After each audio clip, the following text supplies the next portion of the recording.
사도행전 21장 15절과 16절 함께 읽겠습니다. 이 여러 날 후에 여장을 꾸려 예루살렘으로 올라갈새 가이사라에 몇 제자가 함께 가며 한 오랜 제자 구브로 사람 나손을 데리고 가니 이는 우리가 그의 집에 머물려 함이라. 아멘. 사도 바울은 동족을 구원하기 위한 소망을 가지고 죽음을 무릅쓰고 하나님께 자신의 모든 삶을 드리고 있죠. 이런 사람은 우리가 사명자라고 그렇게 말을 합니다. 그러나 사명자는 어느 날 갑자기 뚝 하늘에서 떨어지는 건 아니죠. 성숙의 단계를 거쳐서 감당할 믿음의 분량에 이르렀을 때 비로소 사명자로 거듭나는 것을 볼 수가 있습니다. 그러나 잊지 말아야 될 것은 성숙의 단계는 태어난 다음에 비로소 시작이 된다는 것입니다. 즉 믿음을 처음으로 갖게 되는 새신자의 단계를 거치고 그리고 점점 훈련을 통해서 단련을 통해서 이를 감당할 수 있을 때 그때 하나님께서 그를 사명자로 세우시는 것이죠. 전도를 받고 믿어보겠다고 교회에 들어오면 새신자 과정을 거칩니다. 나왔다가 안 나왔다가 열심히 찾아가서 권면하고 계속 앉혀놓으면 또 도망가고 잡아다가 또 앉혀놓고 그러면서 어느새 믿음이 점점 들어와서 믿음의 토대 위에 서게 되면 이제 그때부터 제자 훈련이나 큐티 훈련 이런 성숙의 단계를 밟게 되죠. 성장의 속도는 사람마다 차이가 있는 것처럼 영적인 성장의 속도도 차이가 있는 것 같습니다. 평생을 어린 그 아이의 믿음을 가지고 사는 사람도 있고 또 믿자마자 바로 그 하나님의 일을 감당하는 그런 놀라운 사람도 본 적이 있습니다. 그중에 어떤 사람이 성령께서 부르시는 소리를 듣고 순종해서 비로소 자신의 삶을 하나님 앞에 드리게 될 때 그는 이제 사명자의 길을 걸어가게 되는 것이죠. 사명자라고 해서 꼭 목사나 선교사만을 말하지는 않습니다. 평신도 사역자라는 말이 있는 것처럼 자신의 자리에서 맡겨준 사명을 감당하는 그런 사람이 다 사명자인 것이지요. 그런 의미에서 바울은 사명자의 모범이라고 말할 수 있습니다. 우리 20장 24절만 같이 한번 읽어볼까요? 사명자의 자세가 어떠한지 20장 24절 같이 읽어봅니다. 내가 달려갈 길과 주 예수께 받은 사명 곧 하나님의 은혜의 복음을 증언하는 일을 마치려 하면은 나의 생명조차 조금 더 귀한 것으로 여기지 아니하노라. 아멘. 바울은 자신에게 주어진 사명을 감당함에 있어서 자신의 모든 것, 심지어는 생명까지도 하나님의 손에 맡기는 그런 자세를 가지고 있었습니다. 이런 각오가 있어야만 타협하지 않죠. 또 좌절하지도 않습니다. 이런 단호한 결심만이 중도에 포기하지 않고 달려갈 길을 달려가게 되는 것이죠. 그렇지만 헌신된 사명자라고 해서 언제나 그렇게 굳건한 믿음만 가지고 가는 것은 아닙니다. 오늘 말씀이 그것을 증언해 주는데요. 사명자라고 해도 굳은 결심에 선 사람이라고 해도 흔들릴 때가 있습니다. 혼자서는 감당할 수 없는 싸움이기 때문에 그렇습니다. 이 영적 싸움이죠. 그렇다면 하나님께서 헌신한 성도가 사명을 감당할 수 있도록 무슨 일을 하시는가? 오늘 본문이 바로 그 해답을 제시해 주고 있습니다. 우리 15절만 다시 한번 읽어볼까요? 15절. 이 여러 날 후에 여장을 꾸려 예루살렘으로 올라갈새. 참 간단하게 되어 있습니다. 가이사라에서 예루살렘까지 지도를 보게 되면 자로 재보면 직선거리로 100km 정도가 나옵니다. 길은 직선거리는 없죠. 더군다나 시골 옛날에 산 따라 물 따라 길이 형성됐다면 고불고불 200km도 갈 수 있는 그런 길인데 아무리 빠른 걸음으로 아무 일도 안 하고 걷는다고 해도 3일에서 4일은 꼬박 걸리는 길이 바로 이 정도 거리일 것입니다. 이 길은 바울이 예루살렘으로 가는 마지막 코스입니다. 자기 발로 자기가 걸어서 가는 마지막 길임을 우리는 잘 알고 있습니다. 또 예루살렘으로 들어가는 이제 마지막 코스죠. 우리 21장 16절 보게 되면 가이사라의 몇 제자가 함께 가며, 그러니까 원래 마케도니아 지역에서 구제 연보를 거둬서 그것을 함께 운반하던 사람들이 있었고, 그리고 가이사랴에서 또 몇 사람이 더 달라붙어서 이제 가고 있는 것이죠. 구브로 사람 나손이 거기에 또 포함이 되고 있는 것을 봅니다. 우리가 이 16절 한 절을 가지고 사명자가 가는 길이 힘들고 어려울 때 사도 바울도 흔들렸다는 걸 알 수가 있습니다. 그래서 하나님께서 계속 격려하는 사람들을 붙여주고 계시는 거예요. 첫 번째 제목을 이렇게 한번 작은 제목을 붙여봤습니다. 어떻게 준비하시는가? 첫째는 함께할 동료들을 항상 예비해 두셨다라는 것입니다. 박해와 사망의 위험이 도사리고 있는 곳을 향해 두려움 없이 나갈 수 있는 사람은 없습니다. 바울이라고 해서 그래서 생명에 대한 애착이 없겠습니까? 또 사명을 감당하지 못하고 중도에 멈추게 되는 그런 두려움도 있을 수 있습니다. 그러나 그게 용기를 주기 위해서 항상 사람들을 붙여주시는 것을 볼 수가 있습니다. 왜 하나님께서 이 땅에 예수 그리스도를 보내서 교회를 세우셨느냐? 마귀가 침범하지 못하도록, 악한 영이 침투하지 못하도록 서로 이렇게 힘을 주고받도록 그렇게 해주는 것이죠. 바로 그런 일을 위해서 하나님께서 바울에게 팀을 구성해주고 또 사람들을 붙여주시는 것을 볼 수가 있습니다. 이 사람들이 그냥 따라붙은 것은 아니고요. 바울의 선교 사역에, 즉 사명을 감당함에 있어서 아마 각자가 맡은 역할이 있었을 것입니다. 짐을 더 운반한다거나 가이사랴에서 예루살렘까지 길을 가장 안전한 길로 안내를 해준다거나 또 예루살렘에 들어가서 예루살렘에 있는 교회들에게 연락을 담당한다거나 또 때마다 시마다 계속 길을 걸어가다 보면 먹어야 되잖아요. 그렇죠?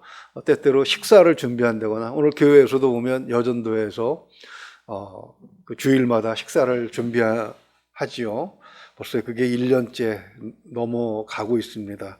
못하고 있는 게 이게 얼마나 소중하고 중요한 일이었는지를 우리가 다시 한번 깨닫고 있습니다. 아무튼 그런 일들을 위해서 몇 사람들이 함께 달라붙고 있는 것을 봅니다. 바로 그런 일들을 하나님께서 이렇게 힘들지 않게 사역을 감당하도록 그리고 흔들리지 않게 서로를 붙들어 주도록 하나님께서 맡겨주시는 것입니다. 그래서 고린도전서 12장 11절을 한번 보면은요, 이렇게 말씀하고 있습니다. 그 모든 일은 같은 한 성령이 행하사 그의 뜻대로 각 사람에게 나누어 주시는 것이라.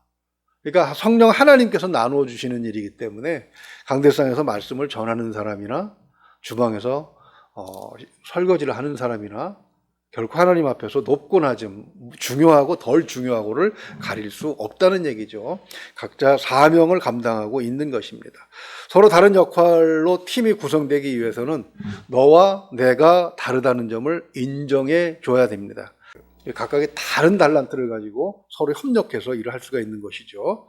근데 이렇게 인정하는 것이 항상 쉽지만은 않습니다. 이제 그게 문제인데, 고린도전서 12장 21절을 보게 되면요, 이런 말씀이 있습니다. 눈이 손더러 내가 너를 쓸데없다 하거나 또한 머리가 발더러 내가 너를 쓸데가 없다 하지 못하리라.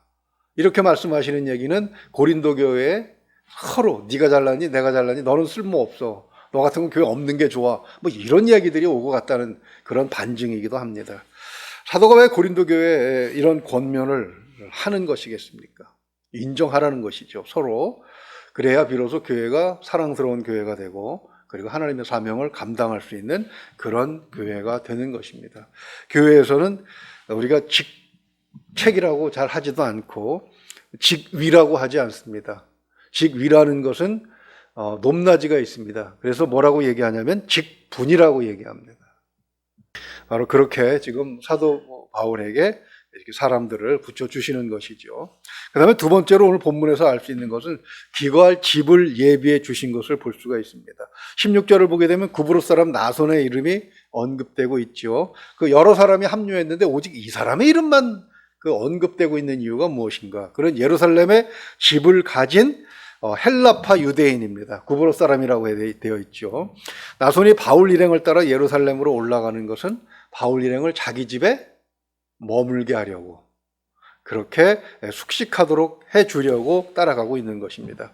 인원이 지금 10명이 넘어가고 있습니다. 원래가 9명이었는데 지금 몇 사람이 더 따라붙고 그랬습니다. 그러면 한 15명? 15명에서 20명 가까이 되는 그런 대부대인데, 이 사람들이 함께 식사하고 함께 잠을 자고 하려면 결국 작은 집은 아닌 것을 알 수가 있습니다. 그런데 성경에 보게 되면 120명이 함께 그 숙식을 거할 수 있는 그런 부자들도 그 성도 가운데 있었어요.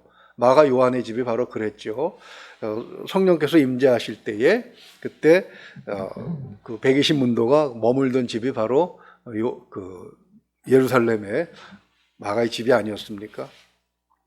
자, 이렇게 사람들이 오게 되면 뭐 공간이 있어서 재우는 건 그렇지만 중요한 게 뭡니까? 또 먹어야 되죠. 그때는 하루 2끼만 먹었습니다. 지금처럼 3끼를 안 먹고 지금보다 엔게일 지수가 훨씬 높았어요. 무슨 얘기냐면 생활비 가운데 식비로 들어가는 게 굉장히 큰 퍼센테이지를 차지하고 있었다는 것입니다. 이 비용도 무시 못할 만큼 큽니다. 더군다나 다 장정들입니다. 우리는 그 명절에 식구들 모여가지고 하루만 머물다가도 얼마나 힘든지 아는 사람들입니다. 그렇죠? 이 사람들이 얼마를 거기서 머물지도 모르는데 아무튼 그 일을 나손이 감당하고 있는 거예요. 성경은 나손이 왜 가이사랴에 있었는지 엄지를 주지 않습니다. 동행에 추가된 다른 제자들의 이름도 없습니다. 오직 나손의 이름만 기록한 것은 그가 맡을 사명에 대해서 집중을 하라는 그런 뜻입니다. 바울이 나손의 집에 기거한 기간은 우리 21장 27절 한번 볼까요? 그 이래가 거의 참에 이렇게 되어 있습니다. 그 이래가 거의 참에. 그러니까 예루살렘에 들어가서 일주일이 지났을 때 그 사도 바울이 감옥에 갇히게 되는 거예요. 그 집에서 나와서. 얼마 동안 감옥에 있었습니까? 24장 27절 한번 잠깐 넘어가 볼까요? 24장 27절.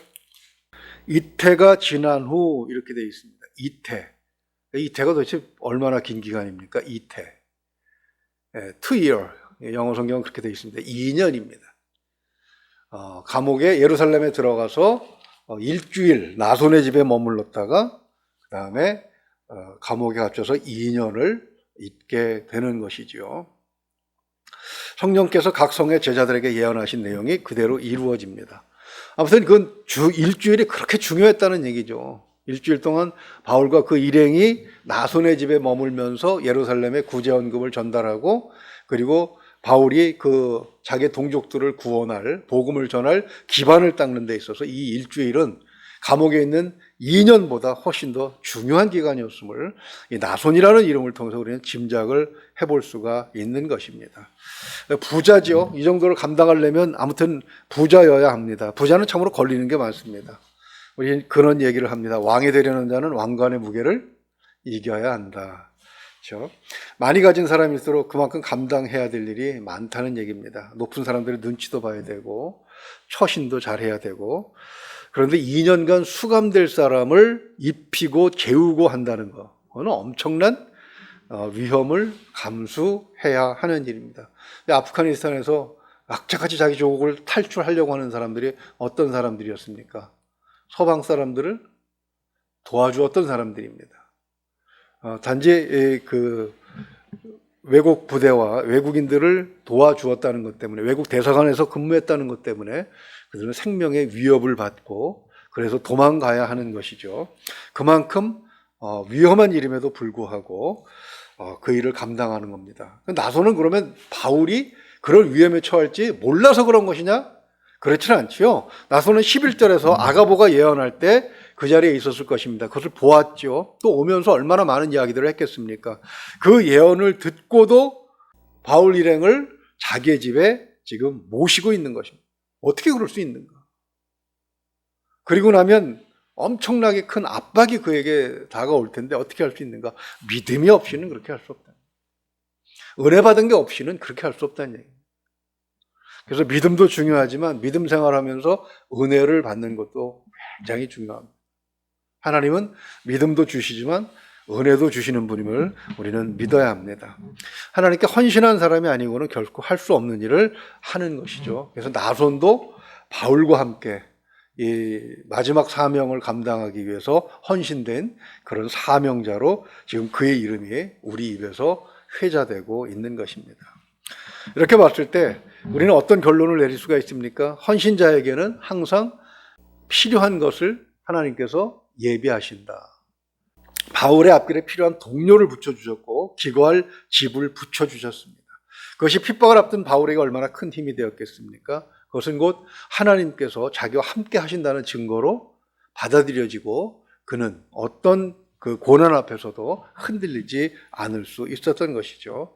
아브라함이 하나님의 말씀에 의지해서 가나안 땅에 들어왔을 때 하나님이 그에게 필요한 복을 제공해 주셨습니다.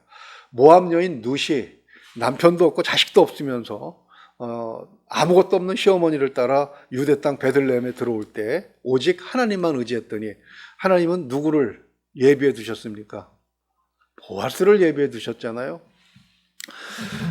선지자 엘리야가 가뭄을 선포하고 폭군인 아합 왕을 피해서 도피할 때 하나님은 먹을 것과 거주할 집을 예비해 두셨습니다. 엘리사 선지자가 각 지역을 돌면서 예언할 때 열왕기하 4장을 보게 되면 하나님은 수넴 여인을 또 준비해 두신 것을 볼 수가 있습니다. 저희도 중국에 갈 때 제 나이가 50이었던 것 같습니다. 그랬더니 노예에서 왜 가느냐, 뭐 하러 가느냐, 50에 가서 그 말을 어떻게 배우고 하느냐 그러면서 말들이 참 많았습니다. 한국에 남는 것 하나 없이 다 넘기고 중국에서 어떻게 할지 모르고 그냥 갔는데 하나님께서 다 예비해 놓으셨더라고요. 가는 곳마다 움직이는 곳마다 집을 예비해 두셨고 생활도 과제들을 준비해 두셨고 또 사역할 교회들도 준비해 두셨던 것을 기억하고 있습니다. 아무튼 사명자로 부르실 때 두려워 말고 순종하는 것, 그것이 하나님의 이런 그 예비하심을 만나볼 수 있는, 체험할 수 있는 그런 기회가 됩니다. 사역은 다양합니다. 앞에서 말씀드린 것처럼 어느 것이 더 중요하다고 말할 수 없습니다. 왜냐하면 사명은 혼자서 감당하는 것이 아니기 때문이지요. 하나라도 빠지면 하나님께서 맡기신 일을 완수할 수 없게 되는 것입니다. 이방인의 사도로 세움을 받은 바울이 자신이 사랑하는 동족인 유대인들에게 최후로 복음을 전할 기회를 부여받았습니다. 그런데 예루살렘의 주민이 바울에게 필요한 것을 제공하도록 사명을 받아야 됩니다. 그런데 예루살렘에는 그 사명을 받을 만한 사람이 없었어요. 예루살렘 사람들이, 유다 사람들이 수혜자입니다. 혜택을 입는 사람들입니다. 그런데 그들 중에는 그 일을 감당할 사람이 없으니까 어떻게 해요? 구브로 사람, 헬라파 유대인을 대신 하나님께서 세워 놓으셨다는 사실도 우리는 잊어서는 안 됩니다. 왜 그였는가 하는 것도 앞에서 살펴보았죠. 그리고 성령의 인도하심을 따라 바울이 겪을 일을 알고 있었던 사람입니다. 그러나 두려움 없이 자기에게 맡겨진 일을 감당할 그런 믿음이 있었습니다. 그에게 그럼 뭐가 주어졌겠느냐? 그 일을 하고 나서 아마 바울이 감옥에 갇히고 나서 그도 엄청나게 큰 고난을 겪었을지 모르겠습니다. 성경에는 기록되어 있지 않지만 나손이 받은 두 가지 큰 상은 우리가 기억할 수 있습니다. 첫 번째 상은 바로 나손의 이름이 지금 2000년이 넘도록 우리들 입에서 이 복음이 전파되는 곳에서 회자되고 있다는 것입니다. 그 이름은 딱 여기만 나오잖아요. 그죠? 그런데도 불구하고 그는 모든 사람이 복음이 전파되는 모든 곳에서 그의 이름이 지금 칭송을 받고 있습니다. 그리고 또 한 가지 보상은 그것입니다. 예루살렘이 이제 조금 있으면 어떻게 됩니까? 폭삭 망합니다. 폭삭 망하게 되는데 그때 예수 믿던 사람들은 그 징조를 알고 다 어떻게 돼요? 미리 예루살렘을 다 빠져나갔죠. 그리고 로마로 또 로마의 각 지역으로 흩어지면서 교회들을 더 든든하게 세워갈 때 나손도 바로 그러한 사람들 중에 있었을 것입니다. 하나님께서는 맡기신 일이 작다 크다 그렇게 분별하지 않으세요. 하나님께서는 맡겨주신 일, 그 일에 충성됐느냐 안 했느냐 오직 그것만 따지시는 분입니다. 그래서 고린도전서 4장 2절을 보게 되면 그리고 맡은 자들에게 구할 것은 충성이니라. 나는 왜 이것밖에 안 맡겨주셨습니까? 이렇게 한탄할 것이 아니라 아주 작은 일에 충성할 때 하나님께서는 그의 이름을 영원히 기록되게 하시고 기념되게 하실 것입니다. 바로 그러한 자부심이 또 그러한 은혜가 우리에게 있기를 소망합니다. 오늘 우리에게 주신 일이 어떤 일인지 우리는 알 수 없습니다. 누구를 만나게 하실지 또 무엇을 하게 하실지 그런 일 가운데 이것이 우리에게 주어진 사명이라면 충성을 다해서 하면서 하나님이 예비해 주시는 이런 것들을 체험할 수 있는 저와 여러분 될 수 있기를 주님의 이름으로 축원을 드립니다. 기도하겠습니다. 하나님 아버지 감사합니다. 어렵고 힘든 가운데서도 이렇게 귀한 예물 하나님 앞에 드려서 또 하나님 사업에 동참하면서 교회를 지탱하게 해주신 것 감사합니다. 그 사역에 가르치는 일에 힘이 있게 하시고 많은 국가에 유익한 그런 젊은이들을 배출하는 사명을 감당할 때 참으로 명분이 있고 그리고 자부심이 생기도록 하나님 도와주시옵소서.